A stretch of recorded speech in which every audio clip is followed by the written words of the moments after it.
Jo Mackenzie here, your watercolor coach. Today I wanted to talk to you about the painting process and really the creative process.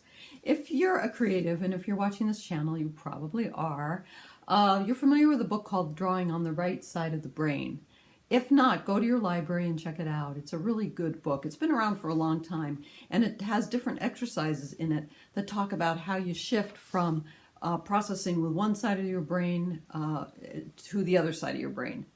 I don't begin to understand any of the science of all that, but I wondered if you have the same experience that I do. I was painting and videotaping yesterday. I was painting a cat, what I call the blown out cat.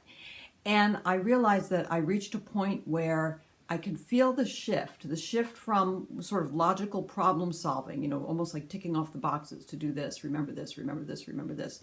And I could feel the shift, similar to putting in a cassette tape, if you remember what cassette tapes are, and almost like a thunk. And I could feel myself going into this other world, this other process.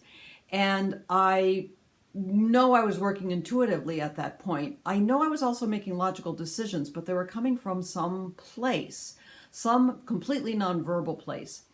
I videotaped it, but I can't describe what I did because I don't even know how to put words to whatever the processes were that were happening for me.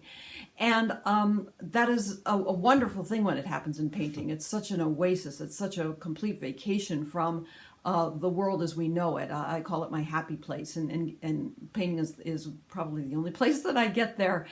But I wondered if you have that experience as well, where you're painting or doing something, something you're highly engaged in, and then you kind of reach that another level of engagement, and then perhaps another level of engagement where nothing exists outside of the thing that you're currently working on. And then that very strange thing which happens almost like someone shaking you like this, like suddenly you're finished with the process and you're out of it, almost like coming out of a trance or as if you had been hypnotized. It's kind of fascinating that at least that's the way the process feels for me, and I'm wondering how it feels for you. So those are my thoughts for the day. Remember to keep the whites of your paper white and your paints wet, mask for value, mix for color, and please join my YouTube channel and come see me at jomackenzie.com, and I will see you next time. All right, bye-bye.